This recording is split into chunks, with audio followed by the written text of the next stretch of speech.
Hello student, मैं एकता सिंह आप सभी का ज्ञान चैतन्य चैनल में बहुत-बहुत स्वागत करती हूँ। तो आज के इस टॉपिक में हम भारत में श्रमिक एवं साम्यवादी आंदोलन से रिलेटेड यहाँ पे सारे फैक्ट देखने वाले हैं। तो चलिए बिना किसी देरी के शुरू करते हैं।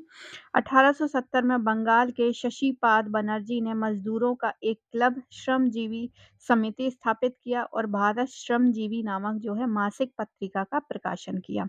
1890 में एन.एम. लोखंडे नारायण मेघजी लोखंडे ने क्या किया? बम्बई में मिल हैंड्स एसोसिएशन की स्थापना की। 1890 में नारायण मेघजी लोखंडे ने बम्बई में सबसे पहली जो है मिल हैंड्स एसोसिएशन की स्थापना की और ये जो है सबसे पहली नहीं, यहाँ पर जो है ये भारत का पहला मजदूर संघ बना। कौन?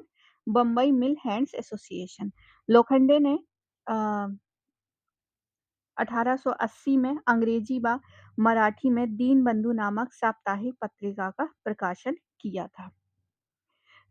भारतीय रेल कर्मचारी एकीकृत सोसाइटी 1897 ईस्वी, कलकत्ता मुद्रक संघ 1950 और कारगर हितवर्धक सभा 1909, सामाजिक सेवा संघ 1911 आदि प्रारंभिक मजदूर आंदोलन से जुड़ी संस्थाएं थीं। प्रारंभिक आदि राष्ट्रवादी नेताओं ने 1881 ईस्वी व 1891 के कारखाना अधिनियमों की आलोचना की क्योंकि वे श्रम कानूनों को औद्योगिकीकरण के मार्ग में बाधक नहीं बनना देना चाहते थे। राष्ट्रवादियों को इस बात की भी आशंका थी कि सरकार इन अधिनियमों द्वारा ब्रिटिश उत्पादकों को बढ़ावा देकर भारतीय उत्पादकों को नुकसान पहुंचा सकती है। तिलक के अखबार मराठा ने ही मिल मजदूरों के अधिकारों व रियासतों के बारे में वकालत की थी। मजदूरों की प्रथम संगठित हड़ताल 1899 में ग्रेट इंडियन पेनिनसुलर रेलवे के मजदूरों द्वारा कम वेतन व अधिक कार्यावधि के कारण की गई। 16 अक्टूबर 1905 को बंगाल विभाजन के दिन मजदूरों ने समूचे बंगाल में हड़ताल रखी।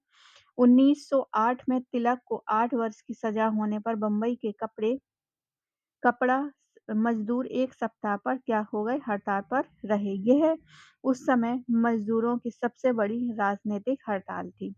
रूस में 1917 में क्रांति के बाद भारत में मजदूर आंदोलन को बल मिला, अतः भारत में मजदूर आंदोलन की वास्तविक शुरुआत जो है रूसी क्रांति के बाद होती है।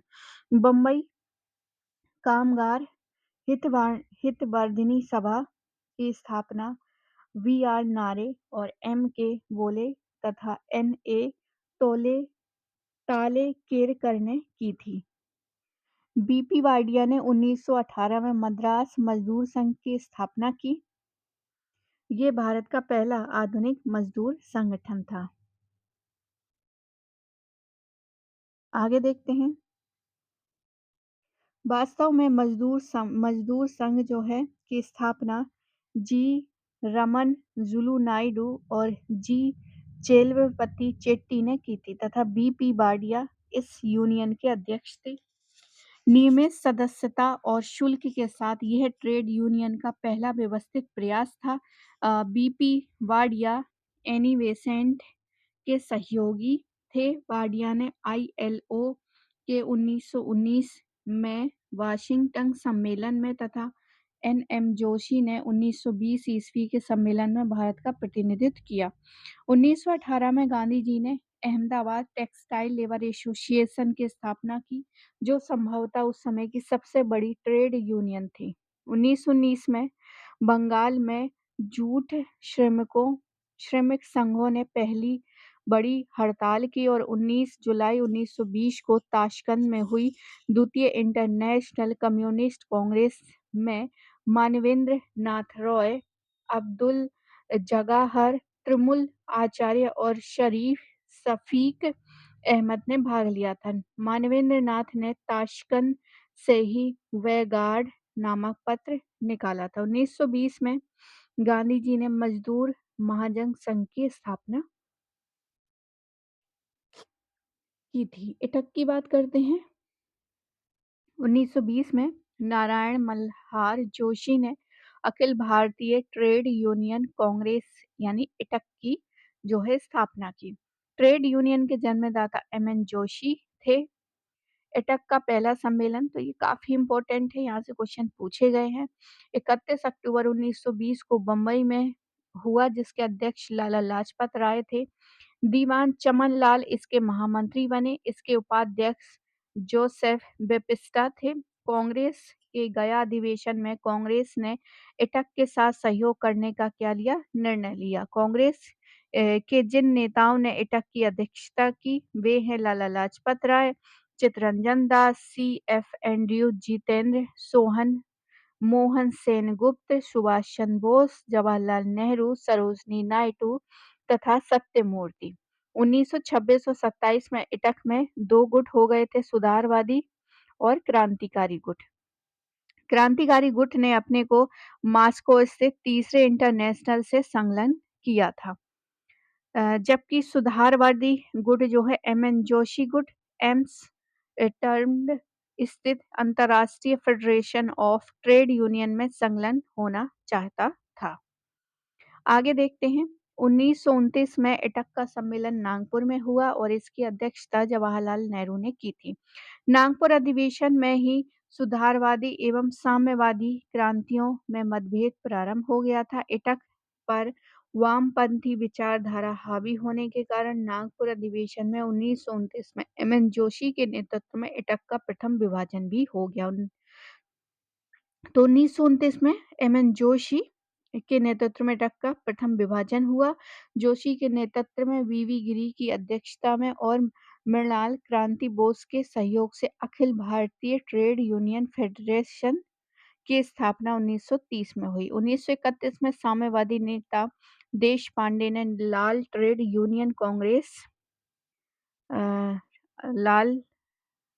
यूनियन कांग्रेस की स्थापना की। तो इस लाल ट्रेड यूनियन कांग्रेस 1934 में एआईटीयूसी से मिल गई और आगे है 1929 और 30 के वर्षों में मजदूर संगठनों में फूट के कारण अनेक ट्रेड यूनियनों का क्या हुआ जन्म हुआ। इस फूट के कारण मजदूर आंदोलन की प्रगति में बाधा आई। 1926 से लेकर 1939 का समय जो है ट्रेड यूनियन आंदोलन के क्रांतिकारी चरण का समय माना जाता है। मानवेंद्र नाथ राय ने 1941 में इटक से अलग होकर सरकार समर्थित श्रमिक दल जो है इंडियन फेडरेशन ऑफ लेबर भारतीय श्रमिक परिसंघ की स्थापना की जो इटक का दूसरा विभाजन था। तो 41 में दूसरा इसका विभाजन होता है। राष्ट्रवादियों ने सरदार पटेल के नेतृत्व में मई 1947 में इटक से अलग होकर भारतीय राष्ट्रीय ट्रेड यूनियन कांग्रेस की स्थापना की और 1923 में कामगार क्षतिपूर्ति अधिनियम पारित हुआ जिसके द्वारा मजदूर को दुर्घटना में मृत्यु और विकलांगता की स्थिति में क्षतिपूर्ति की व्यवस्था की गई। मजदूर किसान पार्टियों की बात करें तो 1 नवंबर 1925 को लेबर स्वराज पार्टी के नाम से भारत की पहली मजदूर किसान पार्टी की स्थापना बंगाल में की गई। इसके संस्थापक जो है मुजफ्फर अहमद, नजरुल इस्लाम और कुतुबुद्दीन अहमद, शमसुद्दीन हुसैन और हेमंत कुमार सरकार थे। बाद में इस पार्टी का नाम बदलकर बंगाल कृषक और श्रमिक दल रख दिया गया। लंगर इस पार्टी का प्रमुख पत्र था। 1927 में पंजाब में मजदूर और किसान पार्टी बनी।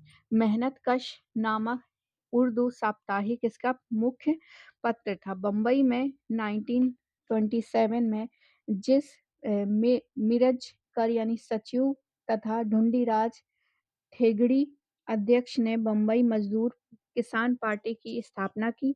क्रांति नामक मराठा साप्ताहिक अखबार इस पार्टी का मुख्य पात्र था। आगे देखते हैं अक्टूबर 1928 में मेरठ में भी इस एक मजदूर व किसान पार्टी बनी।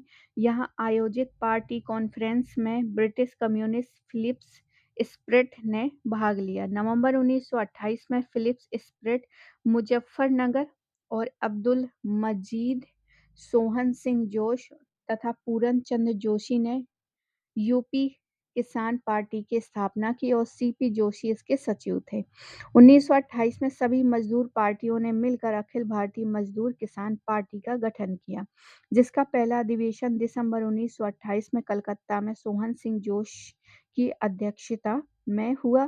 कांग्रेस के अंदर वामपंथी विचारधारा के नेताओं श्रीपाद अमृत डांगे, मुजफ्फर अहमद, पूरन चंद्र जोशी और सोहन सिंह जोश के ने कामगार किसान पार्टी की स्थापना की। सभी ने अवज्ञा आंदोलन के समय बंबई में कांग्रेस ने नारा दिया कि मजदूर और किसान कांग्रेस के हाथ पांव हैं। अब विविध तथ्य देखते हैं। 1926 में प्रथम ट्रेड यूनियन अधिनियम मजदूर संघ अधिनियम पारित हुआ और जिसमें ट्रेड यूनियन बनाने और हड़ताल करने को कानूनी मान्यता मिली, किंतु इनके द्वारा मजदूरों को राजनीतिक गतिविधि पर रोक लगा दी। 1927 में भारत में पहली बार 1 मई को मई दिवस क्या किया मनाया गया। 1 मई को मई दिवस विश्व भर में श्रमिक दिवस के रूप में उन मजदूरों की यादगार में मनाया जाता है जिसकी 1 मई 1861 को अमेरिका में पुलिस गोलीबारी में मृत्यु हो गई थी।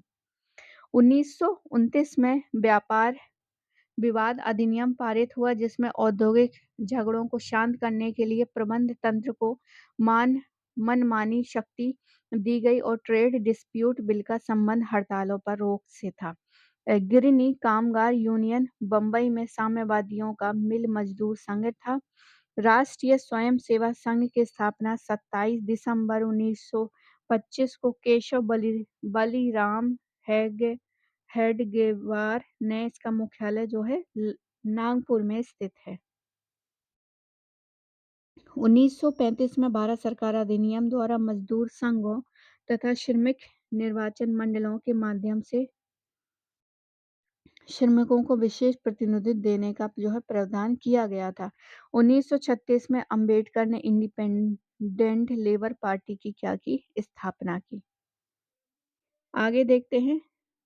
1937 के चुनावों के बाद सरकार ने कानपुर में श्रमिकों की हड़ताल की जांच करने के लिए राजेंद्र प्रसाद की अध्यक्षता में कानपुर श्रमिक जांच समिति नियुक्त की। बॉम्बे इंडस्ट्रियल डिस्प्यूट एक्ट जो है 1938 द्वारा जो है हड़ताल पर रोक लगाई गई। 1946 से लेकर 47 में पूरे देश में श्रमिकों की हड़तालें हुई। इनमें सबसे प्रसिद्ध हड़ताल जुलाई 1946 में डाक तार विभाग के कर्मचारियों की अखिल भारतीय हड़ताल थी। अगस्त 1946 में दक्षिण भारत के रेल मजदूरों ने हड़ताल की। कांग्रेस के समाजवादी गुट ने 1948 में हिंद मजदूर सभा की स्थापना की।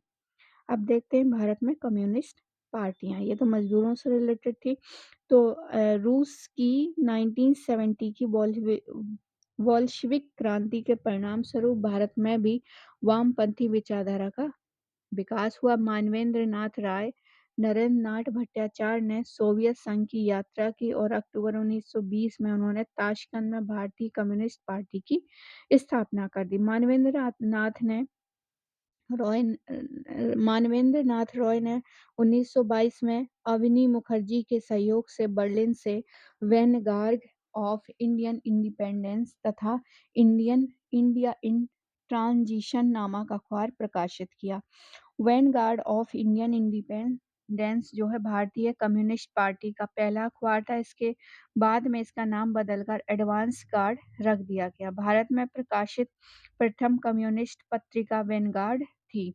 मानवेंद्र नाथ के अलावा इनके अन्य सदस्य थे एटी राय, अवनी मुखर्जी, रोजा फिटिग्राफ, मोहम्मद अली, मोहम्मद शरीफ आदि। भारतीय कम्युनिज्म के पायनियर एम.एन. रॉय थे। जवाहरलाल नेहरू को भारत में साम्यवाद का उच्चतम पुजारी कहा गया। इस दौरान कुछ अन्य अखबार भी मार्क्सवादी विचारों का प्रचार कर रहे थे जिसमें द सोशलिस्ट, श्रीपाद अमृत डांगे और नवयुग, मुजफ्फर अहमद बंगाल, काजी नजरुल हक इस्लाम, इंकलाब गुलाम हुसैन, लेबर किसान गजट, सिंगार वेलू चेटियार वर्तमान तथा प्राणवीर आदि प्रमुख साम्यवादी विचारधाराओं से प्रमुख ये समाचार पत्र थे सारे के सारे। कौन-कौन से? The Socialist, Navayug, Bengal, Inquilab, Labour Party, Gazette, Vartaman तथा प्राणवीर। आगे देखते हैं आईसीएस। एचवी कामत कम्युनिस्ट आंदोलनों के लिए गुप्त रूप से काम करता था तथा भारत में अंग्रेजी साम्राज्य पर प्रहार किया। पेशावर पेशावर षड्यंत्र केस द्वारा सरकार ने पहली बार साम्यवादियों के विरुद्ध जो है कार्यवाही की। पेशावर षड्यंत्र केस में अभियुक्तों की पैरवी अब्दुल कादिर ने की थी। कानपुर षड्यंत्र केस की बात करें तो भारत में साम्यवादी पार्टी की स्थापना के लिए प्रयास कर रहे नेताओं को ब्रिटिश सरकार ने गिरफ्तार कर उन पर कानपुर षड्यंत्र केस के अंतर्गत मुकदमा चलाया। कानपुर षड्यंत्र केस के अंतर्गत मानवेंद्र नाथ और सिंगारवेलु चेटियार, मुजफ्फर अहमद, श्रीपाद अमृत डांगे, गुलाम हुसैन, रामचरण लाल शर्मा, शौकत उस्मानी, नलिनी गुप्ता, शमसुद्दीन हसन और सत्यभक्त संपूर्णानंद, डॉक्टर मणिलाल शाह आदि लोगों पर जो है सरकार के विरुद्ध षड्यंत्र रचने तथा भारत में महारानी की सत्ता को उखाड़ फेंकने का जो है आरोप लगाकर मुकदमा चलाया गया।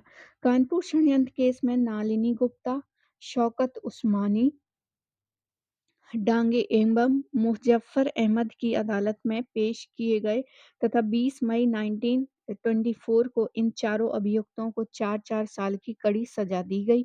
गुलाम हुसैन कानपुर षड्यंत्र केस में सरकारी गवाह बने। भारत में कम्युनिस्ट पार्टी की स्थापना की बात करें तो सितंबर 1924 में सत्यभक्त ने कानपुर में भारतीय साम्यवाद यानी कम्युनिस्ट पार्टी के निर्माण की घोषणा की। दिसंबर 1925 में सत्यभक्त ने कानपुर में अखिल भारतीय साम्य दल की स्थापना की। इस पार्टी के अध्यक्ष सिंगारवेलु चेट्टियार थे और भारत के लिए पूर्ण संविधान की मांग कर रहे ये प्रथम पार्टी थी। एसवी घाटे और जेपी वराहटा को संयुक्त सचिव बनाया गया।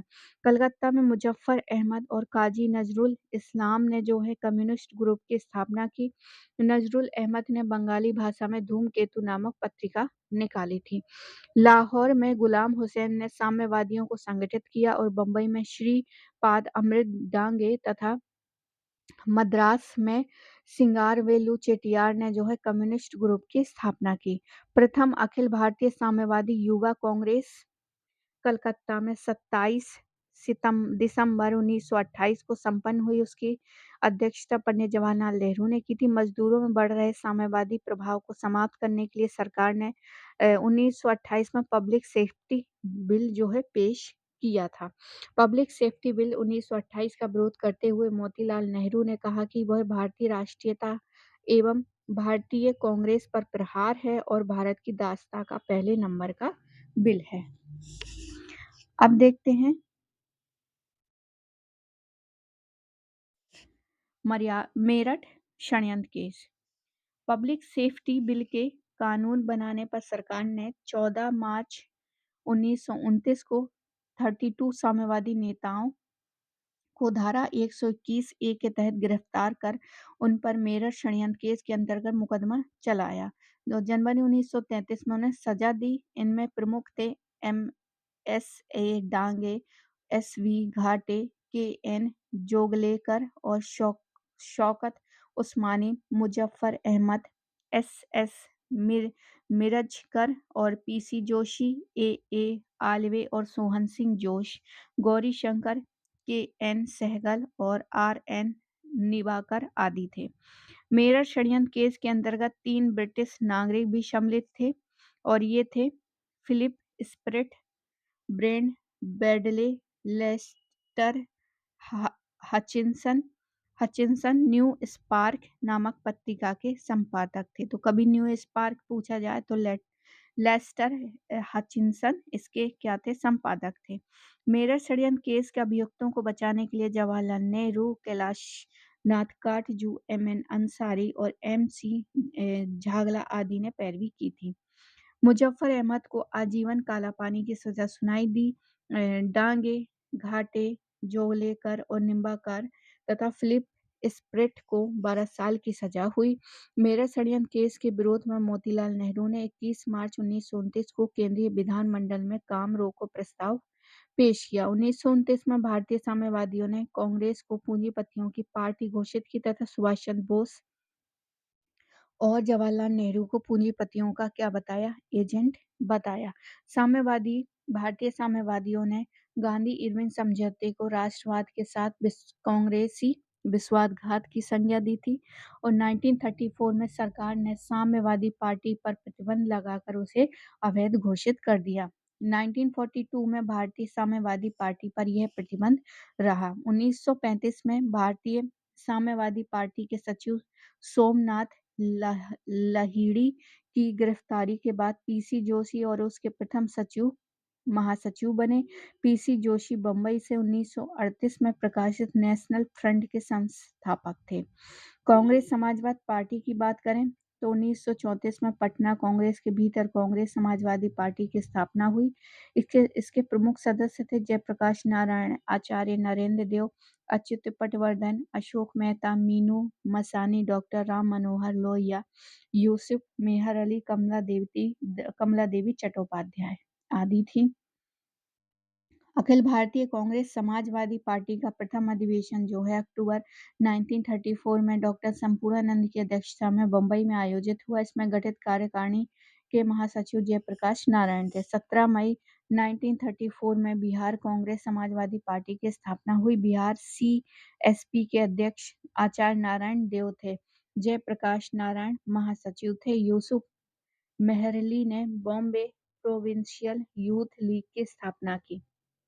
राम मनोहर लोहिया ने कांग्रेस सोशलिस्ट नामक जर्नल प्रकाशित किया और 1948 में कांग्रेस समाजवादी पार्टी भंग कर दी गई। कांग्रेस समाजवादी पार्टी को सुभाष चंद्र बोस तथा जवाहरलाल नेहरू का समर्थन भी प्राप्त था। इसकी स्थापना का मुख्य उद्देश्य था कि कांग्रेस के भीतर ही रहकर कांग्रेस में समाजवादी मूल्यों का प्रसार करना था। जवाहरलाल नेहरू ने कांग्रेस सोशलिस्ट पार्टी को प्रोत्साहित एवं आशीर्वाद दिया लेकिन वह स्वयं सदस्य नहीं बने। जवाहरलाल नेहरू ने कांग्रेस के लखनऊ अधिवेशन में 1936 में कहा कि भारत तथा विश्व की समस्याओं के हल की एकमात्र कुंजी जो है समाजवाद में निहित है। आचार्य नरेंद्र ने जो है समाजवाद एवं राष्ट्रीय आंदोलन नामक पुस्तिका की रचना की थी। जयप्रकाश नारायण ने समाजवाद ही क्यों नामक पुस्तक की रचना की। तो जयप्रकाश नारायण ने 1930 में बिहार समाजवादी पार्टी की स्थापना की। बिहार समाजवादी पार्टी की स्थापना की। 1930 में राम मनोहर लोहिया ने कांग्रेस सोशलिस्ट नामक पत्रिका प्रारंभ किया और अशोक मेहता ने इसका संपादन से जुड़े। अब देखते हैं दत्त ब्रडेल सिद्धांत क्या था। तो 1935 में कम्युनिस्ट पार्टी ने अंतर्राष्ट्रीय साम्यवादी सम्मेलन से प्राप्त निर्देश प्राप्त कर 1936 में पॉपुलर फ्रंट स्ट्रेटजी पर कार्य किया और इसके लिए जो है मार्च 1936 में रजनी पामदास और वेन ब्रडेल ने एक निबंध लिखा जिसका नाम था भारत में साम्यवादी विरोध जनता का मोर्चा। तो ये उसका नाम था, भारत में राष्ट्रवादी विरोधी जनता का मोर्चा, anti imperialist people's front in India. इन्होंने साम्यवादियों को सुझाव दिया कि वे भारतीय राष्ट्रीय कांग्रेस में शामिल हो जाएं और कांग्रेस समाजवादी दल को मजबूत करें एवं दक्षिण पंथियों को बाहर निकालें। इसे दत्त ब्रेडेल सिद्धांत भी कहा जाता है। 1935 में साम्यवादी दल एक बार फिर कांग्रेस के निकट आ गया। 1936 में साम्यवादी पॉपुलर फ्रंट स्ट्रेटजी के तहत जो सीएसपी में शामिल हुए। बीटी रणदिवे भारतीय कम्युनिस्ट पार्टी के नेता थे। आगे देखते हैं 1937 में मानवेंद्र नाथ रॉय ने league of radical Congress man तथा सौमेंद्र नाथ टैगोर ने क्रांतिकारी साम्यवादी दल की 1942 में स्थापना की। मानवेंद्र नाथ रॉय ने इंडिपेंडेंस इंडिया नामक अखबार निकाला था, इंडिपेंडेंट इंडिया।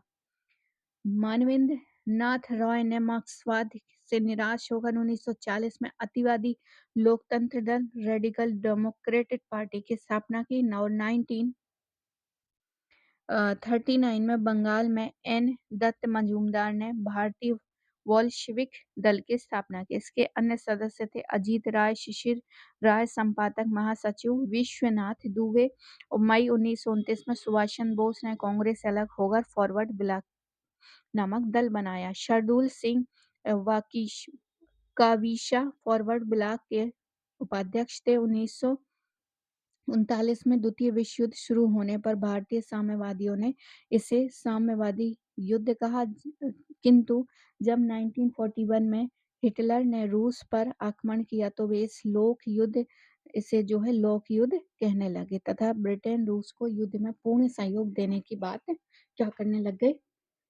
लग गए। भारत सरकार ने भी कम्युनिस्ट पार्टी को तुरंत वैध घोषित कर दिया तथा उस पर लगा प्रतिबंध हटा दिया गया। 1942 के भारत छोड़ो आंदोलन के समय साम्यवादी इससे अलग हो गए और 1946 में साम्यवादियों ने कैबिनेट मिशन के समक्ष ये प्रस्ताव रखा कि भारत को 17 प्रभुसत्ता संपन्न राज्यों में बांट दिया जाए। साम्यवादी इसमें से किसी एक राज्य पर अधिकार कर उसे संपूर्ण भारत में साम्यवाद के प्रसार का आधार बनाना चाहते थे। 1946 के नौसेना विद्रोह का साम्यवादियों ने समर्थन किया और कम्युनिस्ट पार्टी ने अंग्रेजी में नेशनल फ्रंट नाम से, मराठी में क्रांति नाम से एक मुख्य पत्र निकाला। पीपुल्स वार नामक अंग्रेजी साप्ताहिक भी साम्यवादी विचारधारा की पत्रिका थी। भारतीय उद्योगपति एवं राष्ट्रीय आंदोलन के प्रति इनका दृष्टिकोण देख लेते हैं तो 1927 में फिक्की की स्थापना घनश्याम दास बिरला, पुरुषोत्तम दास ठाकुरदास के प्रयासों से हुआ। जवाहरलाल नेहरू ने 1932 में ओटावा व्यापार समझौते की यह कहकर निंदा की कि इससे भारत के अधिक विस्तृत हितों की हत्या हुई है। ओटावा व्यापार समझौता 21 जुलाई 1932 में 18 अगस्त 1932 तक कनाडा की राजधानी ओटावा में विश्व आर्थिक मंदी के संदर्भ में हुआ। भारत के अतुल्य चंद्र बनर्जी वायसराय के प्रतिनिधि के रूप में शामिल हुए। तो ये थे। अब आगे देखते हैं यहाँ पर। अब ली मोदी पैक्ट देख लेते हैं। मेरे हिसाब से ये क्वेश्चन यूजीसी नेट में आया है। अक्टूबर 1933 के इस पैक्ट द्वारा बॉम्बे टेक्सटाइल ग्रुप ने जापान की बजाय ब्रिटेन की टेक्सटाइल को वरीयता देने पर सहमति दी। बदले में लंकाशायर के उद्योगपति भारत से ज्यादा कपास खरीदने पर सहमत हुए। राष्ट्रवादियों ने इसका विरोध किया।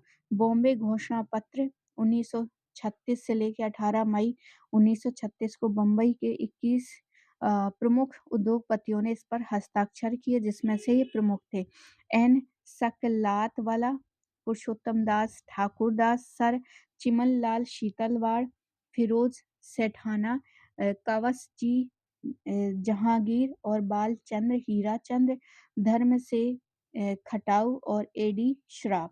बॉम्बे घोषणा पत्र जवाहरलाल नेहरू की लखनऊ कांग्रेस में दिए गए समाजवादी भाषण के विरोध में था। इसमें नेहरू ने यह कहा था कि भारत तथा विश्व की समस्याओं के हल ही एकमात्र कुंजी साम्यवादी में निहित है। बॉम्बे प्लान यह 1944 से लेकर 45 में 8 बड़े उद्योगपतियों द्वारा स्वतंत्रता के बाद भारत की अर्थव्यवस्था के लिए बनाया गया इसका शीर्षक था। A brief memorandum outlining a plan of economics development for India, ये इनका शीर्षक था। इस पर हस्ताक्षर करने वाले 8 उद्योगपति थे टाटा, जे.आर.डी. टाटा, घनश्याम दास बिरला, अर्शशील दलाल, श्री राम, कस्तूर भाई, लाल भाई, बी.डी. शराफ, पुरुषोत्तम दास ठाकुर और जान मथाई।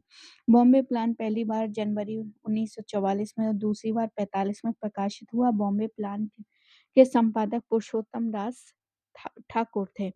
बॉम्बे प्लान के प्रमुख उद्देश्य थे अगले 15 वर्षों में कृषि उत्पादन दूना और औद्योगिक उत्पादन 5 गुना। सरकार द्वारा देसी उद्योगों को अंतर्राष्ट्रीय प्रतिस्पर्धा से बचाना और ब्रिटिश पूंजीपतियों को प्रसन्न करने के लिए 1938 में इंडस्ट्रियल डिस्प्यूट एक्ट पारित हुआ। इसमें गैर कानूनी हड़तालों के लिए 6 महीने जेल की सजा का प्रावधान था। इसके द्वारा ट्रेड यूनियनों के पंजीकरण को भी कठोर बना दिया गया और इस एक्ट अनिवार्य मध्यस्थता एवं संधि वार्ता के दर्शन पर आधारित था। तो ये थे कुछ इम्पोर्टेंट फैक्ट।